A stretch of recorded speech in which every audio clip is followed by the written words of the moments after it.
Rating ఎంత ఇస్తారు? Rating అంటే కొద్దిగా లాగ్ ఉండే, సో 9 అనుకోండి. బట్ మస్తు ఉండే. ఆ క్రొకడైల్ సినిమాలో మొత్తం క్రేజీ ఉండే. మ్యూజిక్ అయితే మస్తు ఉండే. Each and every song was hype. మస్తు ఉంది. ఫస్ట్ హాఫ్ అవును కొద్దిగా, బట్ సెకండ్ హాఫ్ వల్ల కవర్ అయిపోయింది.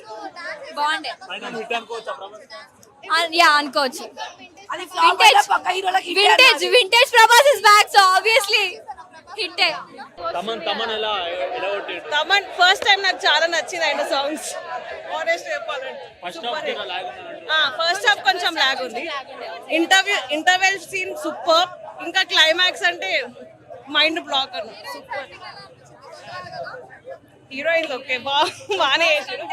And Prabhas steal the show అంతే. అయితే పేరు నిలబెట్టుకున్నాడు. ఆ డైలాగ్స్ అయితే భలే ఉన్నాయి. రండి రా పరిచయం చేస్తా. ఏందిరా పరిచయం చేసింది మరి చూస్తారంటే పరిగెట్టండి రా. ఆ సెకండ్ సీలో డైలాగ్ కొన్ని ట్రైలర్ లో కొన్ని రిలీజ్ అవ్వలే. ఇంకా మూవీలో కొన్ని ఉన్నాయి, కొన్ని లేవు ట్రైలర్ లో. కానీ మూవీ అయితే ఆదిరిపోయింది. సూపర్ అని చెప్పొచ్చు. తమన్ మ్యూజిక్ కూడా బాగుంది, అన్ని బాగుంది. ప్రభాస్ యాక్టింగ్ చేయడం బాగోపోవడం ఏం ఉండదు, మంచిగా ఉంటది అంత. ఈ సినిమాలో దెయ్యానికి వచ్చి ప్రభాస్ అన్న. అదే సినిమా అంటే నా చేతికుంది ఉంగరము, నా చేతికుంది రింగు. ఈ సినిమాలో ముగ్గురు హీరోలతో స్టెప్ ఎరగదీస్తారు మా డార్లింగ్. మామూలుగా ఈ డాన్స్ మాత్రం ముగ్గురు అమ్మాయిలతో మాత్రం కుమ్మేస్తారు భయ్య మా సినిమాలో ప్రభాస్ అని మాత్రము.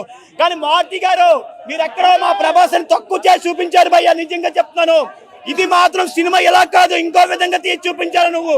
ఓకే, సినిమా మాత్రం మా ప్రభాస్ అని కోసం ప్రతి ఒక్కరు చూస్తాం. గుళ్ళో భక్తులు తగ్గుతారేమో, ప్రభాస్ అని ఫ్యాన్స్ తగ్గరు. తెలుసు కదా, నువ్వు ఎలా సినిమా తీర్చు, నువ్వు ఎలా సినిమాని తీయో మేము చూస్తాం. తమన్ మ్యూజిక్ మాత్రం చాలా బాగుంది భయ్య. ఈ 2025 అంతా తమన్ గారు ఏమని నడిచింది, మళ్ళీ 2026 తమన్ గారిదే నడుస్తుంది. సినిమా మాత్రం చాలా చాలా బాగుంది. ప్రభాస్ గారి కట్అవుట్ హైలైట్ సినిమాకి. సినిమాలో హైలైట్ ఏముందంటే ప్రభాస్ గారి యాక్టింగ్ హైలైట్. ఎవరు చెప్పారు భయ్య మాస్ హీరోలు కామెడీ చేయలేరని? ఎవరు చెప్పారు? జూనియర్ ఎన్టీఆర్ గారు అదురు సినిమాలో కామెడీ చేసి చూపించారు. చారీ పాత్ర ఇప్పటికీ గుర్తుండిపోద్ది. అలాగే ప్రభాస్ గారు కూడా ఈ రాజాసాబులో కామెడీ చేసి చూపించారు. ప్రభాస్ గారి చరిత్రలో నిలబడిపోద్ది. అంత బాగా నవ్విస్తారు జనాలు ఈ సినిమాలో. చాలా బాగుంది భయ్య.